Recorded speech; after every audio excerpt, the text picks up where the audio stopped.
નમસ્કાર વિદ્યાર્થી મિત્રો, ગાંધીનગર જિલ્લા શાળા વિકાસ સંકુલ દ્વારા આજે લેવાયેલ દ્વિતીય પરીક્ષાનું ધોરણ 9નું વિજ્ઞાન વિષયના પેપરના સોલ્યુશન વિશે આજે આપણે વાત કરીશું. તો શરૂ કરીએ. વિભાગ એ,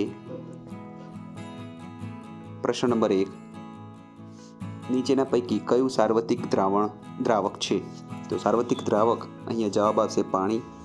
પ્રશ્ન 2માં હાઇડ્રોજન પરમાણુમાં કયો અપરમાણ્વીય કણ હાજર નથી? તો એનો સાચો જવાબ છે ન્યુટ્રોન. કઈ અંગિકાને કોષનું પાવર હાઉસ કહે છે? તો સાચો જવાબ છે કણાભ સૂત્ર.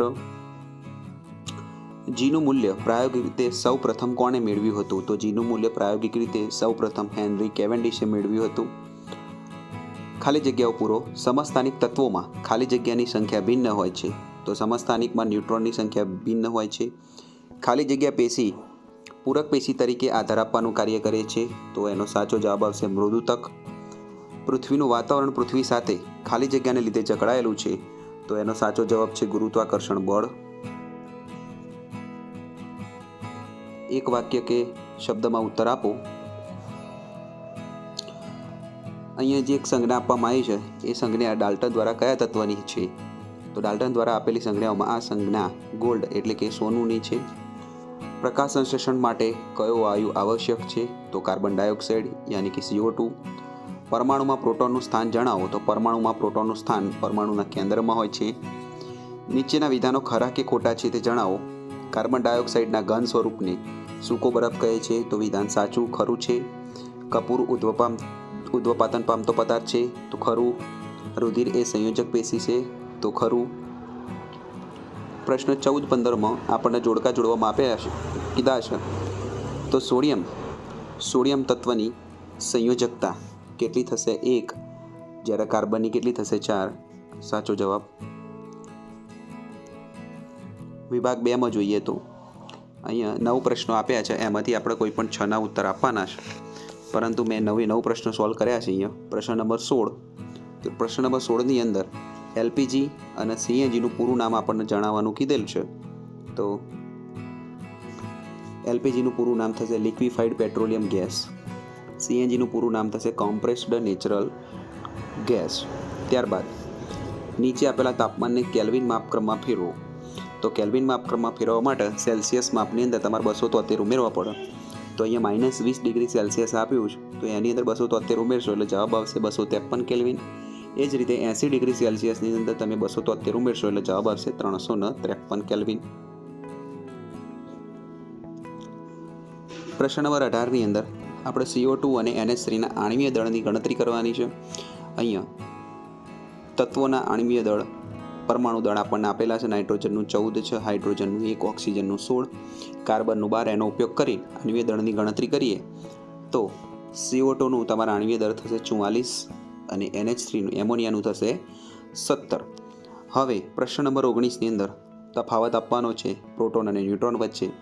તો પ્રોટોન અને ન્યુટ્રોન વચ્ચેનો તફાવત: પ્રોટોન ધન વીજભારિત, ન્યુટ્રોન વીજભાર રહિત તટસ્થ છે. પ્રોટોન પરમાણુના કેન્દ્રમાં છે અને ન્યુટ્રોન પણ પરમાણુના કેન્દ્રમાં જ આવેલ છે. પ્રોટોનની શોધ ગોલ્ડસ્ટીને કરી હતી, જ્યારે ન્યુટ્રોનની શોધ ચેડવિકે કરી હતી. પ્રોટોનના સંજ્ઞા P વડે દર્શાવાય છે અને ન્યુટ્રોનના સંજ્ઞા N વડે દર્શાવાય છે. વર્ધનશીલ પેશીના 2 લક્ષણો જણાવો. તો અહીંયા વર્ધનશીલ પેશીના લક્ષણો જોઈએ તો આ પેશીના કોષો ખૂબ જ સક્રિય હોય છે અને સતત કોષ વિભાજન પામી નવા કોષો સર્જવાની ક્ષમતા ધરાવે છે. બીજું, આ પેશીના કોષોમાં ઘટ્ટ કોષરસ અને સ્પષ્ટ મોટું કોષ કેન્દ્ર આવેલું હોય છે. કોષોની કોષ દિવાલ પાતળી અને સેલ્યુલોઝની બનેલી હોય છે. વર્ધનશીલ પેશીના કોષોમાં રસધાનીનો અભાવ હોય છે, કારણ કે તે ખોરાક સંગ્રહ કરવાના બદલે સતત વિભાજન કરવાનું કાર્ય કરે છે. પ્રશ્ન નંબર 21માં વેગ અને પ્રવેગનો તફાવત આપવાનો છે. તો એકમ સમયમાં પદાર્થે કરેલા સ્થાનાંતરને વેગ કહે છે, જ્યારે વેગમાં થતા ફેરફારને પ્રવેગ કહે છે. વેગનો SI એકમ મીટર પ્રતિ સેકન્ડ છે. પ્રવેગનો SI એકમ મીટર પ્રતિ સેકન્ડનો વર્ગ છે. વેગ પદાર્થ કઈ દિશામાં અને કેટલી ઝડપથી ગતિ કરે છે તે દર્શાવે છે, જ્યારે પદાર્થનો વેગ સમય સાથે કેટલો વધે છે કે ઘટે છે તે પ્રવેગ દર્શાવે છે. હવે એક પદાર્થનું દળ 10 કિલોગ્રામ છે તો તેનું વજન કેટલું થાય? તો વજન બરાબર mg, W બરાબર mg સૂત્ર છે, એની અંદર આપણે કિંમત મૂકીએ તો અહીંયા વજન આપણને 10 કિલોગ્રામ આપ્યું છે અને ગુરુત્વ પ્રવેગ જીનું મૂલ્ય 9.8 છે. તો બંનેનો ગુણાકાર કરતા જવાબ આવશે તમારે 98 ન્યૂટન. દબાણ એટલે શું તેનું સૂત્ર લખો. તો કોઈ પણ પદાર્થની સપાટી પર એકમ ક્ષેત્રફળ દીઠ લંબરૂપે લાગતા બળને દબાણ કહે છે. દબાણ P બરાબર બળ F ભાગ્યા A.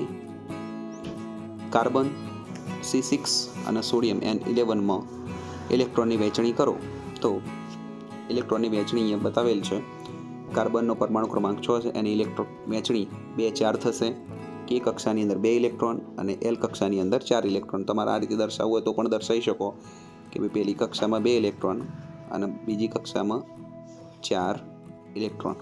એ જ રીતે સોડિયમનો પરમાણુ ક્રમાંક 11 છે, એટલે એની વહેંચણી થશે 2 8 1. પહેલી કક્ષામાં 2, બીજી કક્ષામાં 8 અને ત્રીજી કક્ષામાં 1 ઇલેક્ટ્રોન.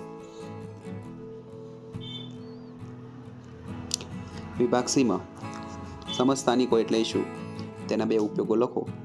સમસ્થાનિક એટલે એક જ તત્વના એવા પરમાણુ કે જેમના પરમાણુ ક્રમાંક સમાન હોય પરંતુ તેમના દળ અસમાન હોય એટલે કે જુદા જુદા હોય તેને સમસ્થાનિકો કહે છે.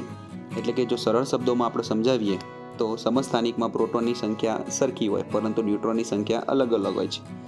ઉદાહરણ તરીકે અહીંયા તમને હાઇડ્રોજનના 3 સમસ્થાનિકો દર્શાવેલ છે, પ્રોટિયમ, ડ્યુટેરિયમ અને ટ્રિટિયમ. બરાબર. હવે આ સમસ્થાનિકોના ઉપયોગો જોઈએ તો કોબાલ્ટનો જે સમસ્થાનિક ખરો એ કેન્સરની સારવારમાં વપરાય છે. આયોડિનનો સમસ્થાનિક ગોઈટર એટલે કે ગળાના રોગમાં વપરાય છે, રોગના ઉપચારમાં વપરાય છે. યુરેનિયમનો એક સમસ્થાનિક એટલે કે એ પરમાણુ ભઠ્ઠીમાં બળતણ તરીકે વપરાય છે. પદાર્થના દળ અને વજનનો તફાવત આપો. તો દળ પદાર્થમાં રહેલા દ્રવ્યના જથ્થાને તેનું દળ કહે છે અને પદાર્થ પર લાગતા ગુરુત્વાકર્ષણ બળને તેનું વજન કહે છે. દળ દરેક સમયે અચળ હોય છે જ્યારે વજન સતત બદલાતું રહે છે કારણ કે તે ગુરુત્વ પ્રવેગ જીના મૂલ્ય પર આધારિત છે. દળ અદિશ રાશિ છે જ્યારે વજન સદિશ રાશિ છે, એના મૂલ્ય સાથે એને દિશા પણ હોય છે. દળનો SI એકમ કિલોગ્રામ છે જ્યારે વજનનો SI એકમ ન્યૂટન છે.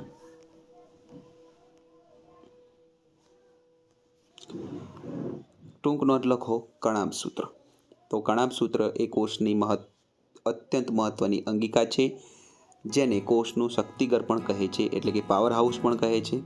તો એની રચના તો કણાભ સૂત્ર 2 આવરણો ધરાવે છે, બાહ્ય આવરણ અને અંતઃ આવરણ.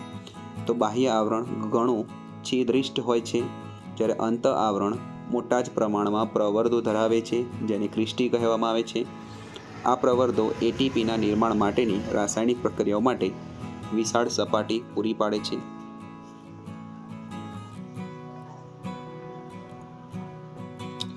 કણાભ સૂત્રનું કાર્ય તો જીવનની વિવિધ રાસાયણિક પ્રવૃત્તિઓ માટે જરૂરી ઉર્જા કણાભ સૂત્રો દ્વારા એટીપીના સ્વરૂપમાં મુક્ત કરવામાં આવે છે. એટીપીને કોષના શક્તિ ચલણ તરીકે પણ ઓળખવામાં આવે છે.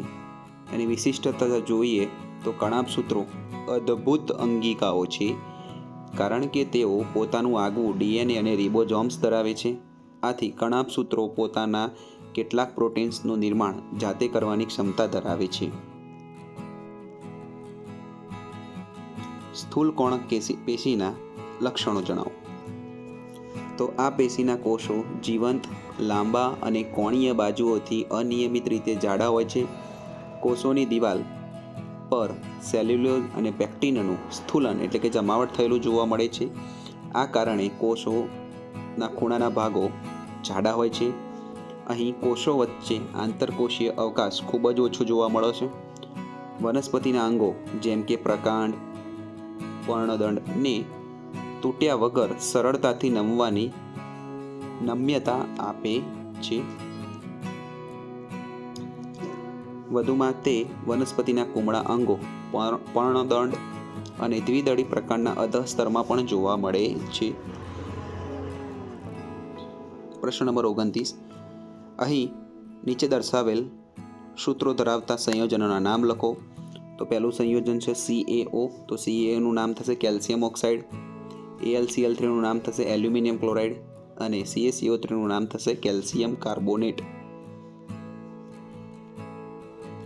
પ્રશ્ન નંબર 30, અનાજના સંગ્રહ માટે કઈ કઈ બાબતોનું ધ્યાન રાખવું જોઈએ?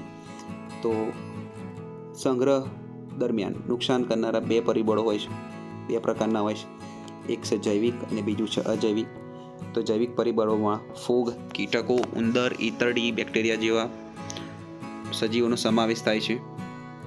જ્યારે અજૈવિક પરિબળોમાં સંગ્રહના સ્થાને રહેલો ભેજ અને તાપમાન જવાબદાર છે. તો સંગ્રહ માટેની યોગ્ય પદ્ધતિઓ કઈ કઈ હોઈ શકે? તો સંગ્રહ માટેની યોગ્ય પદ્ધતિઓમાં પહેલું છે અનાજનો સંગ્રહ કરતા પહેલા તેને બરાબર સાફ કરવો જોઈએ, જેથી તેમાં રહેલા કચરો અને જૂના જીવાતો દૂર થઈ જાય. અનાજમાં રહેલો ભેજ ઘટાડવા માટે તેને સૂર્યપ્રકાશમાં બરાબર સૂકવવું જોઈએ. જો ભેજ વધારે હોય તો ફૂગ લાગવાની શક્યતા વધી જાય છે. સૂર્યપ્રકાશમાં સૂક્યા બાદ અનાજને ફરી છાંયડામાં પણ સૂકવવું જોઈએ, જેથી તાપમાન એનું સામાન્ય થઈ જાય. અનાજ ભરતા પહેલાં કોઠાર અને ગોડાઉનમાં જંતુનાશક દવાઓનો છંટકાવ કરવો જોઈએ. આગળ, સંગ્રહ માટે વપરાતા પાત્રો કે જગ્યા હવાચુસ્ત અને ભેજ રહિત હોવી જોઈએ.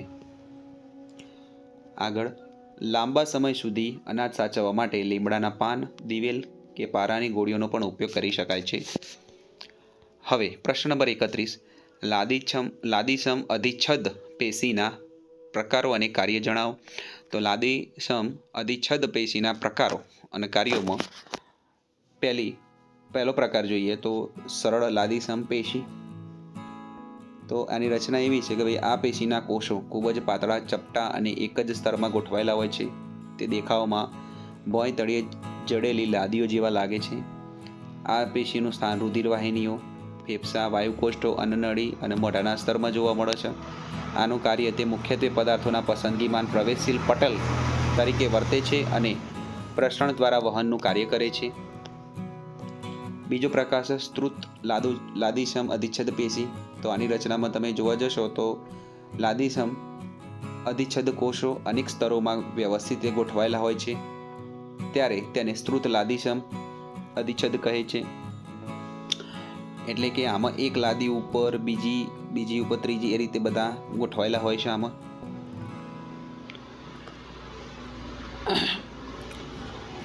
આનું સ્થાન તે મુખ્યત્વે ચામડીમાં જોવા મળે છે, એટલે કે ત્વચા ઉપર ત્વચાના કોષોમાં જોવા મળે છે.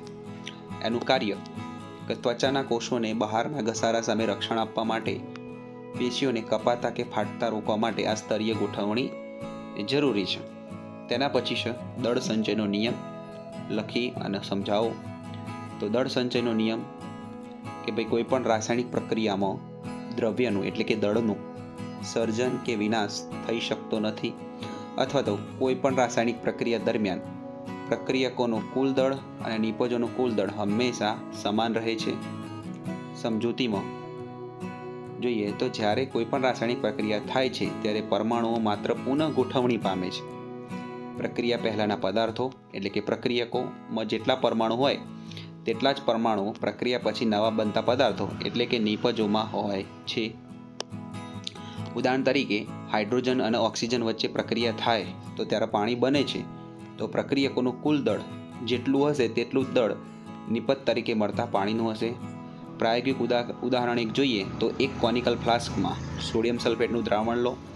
તેમાં એક નાની કસનળીમાં બેરિયમ ક્લોરાઇડનું દ્રાવણ લઈ તેને ફ્લાસ્કમાં લટકાવો. ફ્લાસ્કનું વજન કરો. હવે ફ્લાસ્કને નમાવીને બંને દ્રાવણોને મિશ્ર કરો.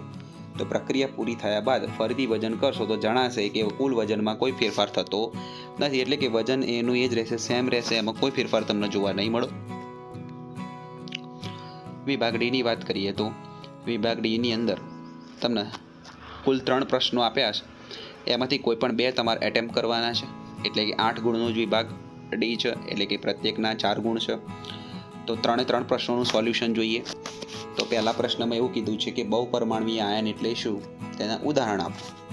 તો પરમાણુઓનો એવો સમૂહ કે જે આયનની માફક વર્તે છે અને તેના પર ચોખ્ખો વીજભાર હોય છે તેને બહુપરમાણુય આયન કહે છે.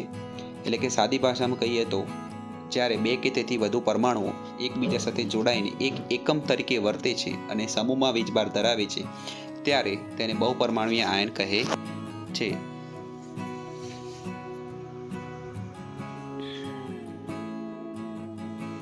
ઉદાહરણ તરીકે બહુપરમાણુય ધન વીજભારિત અથવા તો ઋણ વીજભારિત હોઈ શકે છે અને એના ઉદાહરણ અહીંયા આપણને નીચે આપેલા છે.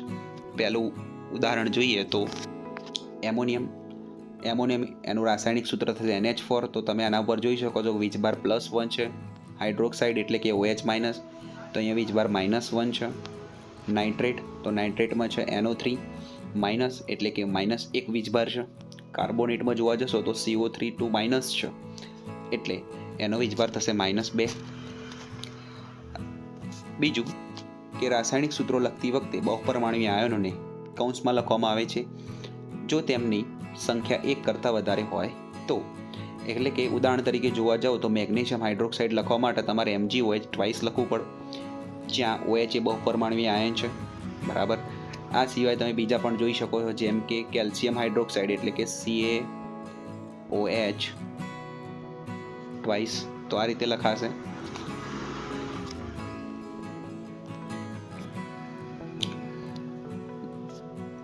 આલ્ફા પ્રકીર્ણનનો પ્રયોગ વર્ણવો.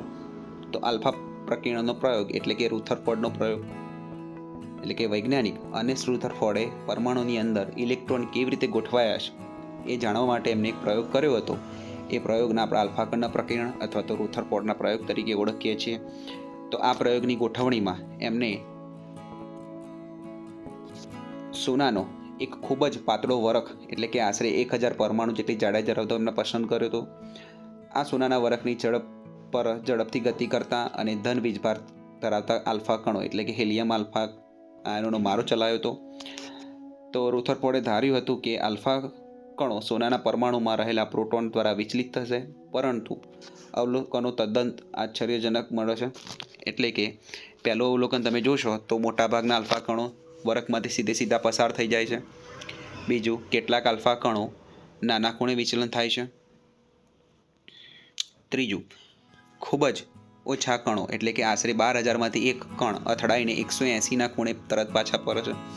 તો આના પરથી એવું તારણ કહી શકાય કે ભાઈ પરમાણુનો મોટાભાગનો ભાગ કેવો છે, ભાઈ ખાલી છે, કારણ કે વિચલિત થયા વગર સીધા કણો પસાર થઈ જાય છે. બીજું, પરમાણુમાં ખૂબ જ ઓછી જગ્યામાં ધન વીજભારિત કેન્દ્ર આવેલું હોવું જોઈએ, જેને પરમાણુનું કેન્દ્ર નામ આપ્યું રુથરફોર્ડે. ત્રીજું, પરમાણુની ત્રિજ્યા તેના કેન્દ્રની ત્રિજ્યા કરતાં આશરે 10.5 ગણી જેટલી ઓછી છે. એટલે કે પરમાણુની સાપેક્ષમાં કેન્દ્ર ખૂબ જ નાનું હોય છે. પ્રશ્ન નંબર 35, ગુરુત્વાકર્ષણનો સાર્વત્રિક નિયમ સમજાવો. તો સાર્વત્રિક નિયમની વ્યાખ્યા કે વિશ્વનો પ્રત્યેક પદાર્થ બીજા પદાર્થ પર આકર્ષણ બળ લગાડે છે. આ બળ તે બંને પદાર્થોના દ્રવ્યમાનના ગુણાકારના સમપ્રમાણમાં અને તેમની વચ્ચેના અંતરના વર્ગના વ્યસ્ત પ્રમાણમાં હોય છે. એટલે કે અને આ બંને બળો પદાર્થને કેન્દ્રને જોડતી રેખાની દિશામાં હોય છે. તો ગાણિતિક સ્વરૂપમાં જોવા જઈએ તો આપણે બે પદાર્થો લઈ લઈએ, પદાર્થ A અને પદાર્થ B. એનું દળ M અને Bનું m છે અને એમની વચ્ચેનું અંતર d છે અને તે બંને ઉપર લાગતું ગુરુત્વાકર્ષણ બળ F છે. તો નિયમ મુજબ બળ એ બંને દળના ગુણાકારના સમપ્રમાણમાં અને અંતરના વર્ગના વ્યસ્ત પ્રમાણમાં છે. એટલે આપણે એવું લખી શકાય કે ભાઈ F ચલે છે mm અને F ચલે છે 1/d². હવે આ બંનેને ભેગા કરીએ સમીકરણો તો આપણને ફાઇનલ સમીકરણ આવું મળશે કંઈક, F ચલે છે mm/d². હવે આ ચલે છે અચળાંક કાઢવો હોય તો એની જગ્યાએ આપણે અચળાંક મૂકવો પડે. તો અચળાંક g મૂકીએ તો આપણને ફાઇનલ સૂત્ર મળશે F = g mm/d², કે જેને ગુરુત્વાકર્ષણનું સાર્વત્રિક અચળાંકનું સૂત્ર કહીએ છીએ આપણે. એટલે કે જીને ગુરુત્વાકર્ષણનો સાર્વત્રિક અચળાંક કહે છે. અને આ જીનું મૂલ્ય હેનરી કેવેન્ડિશે શોધ્યું હતું કે જે લગભગ 6.673 × 10⁻11 ન્યૂટન મીટર²/kg² છે. અને એનો SI એકમ પણ આપણને આપેલ છે. તો તમામ વિદ્યાર્થી મિત્રોનો ખૂબ ખૂબ આભાર. બીજા આવા વિડીયો જોવા માટે ચેનલને સબસ્ક્રાઈબ કરો તેમજ આવા વિડીયો તમારા મિત્રો સાથે શેર કરો. Thank you.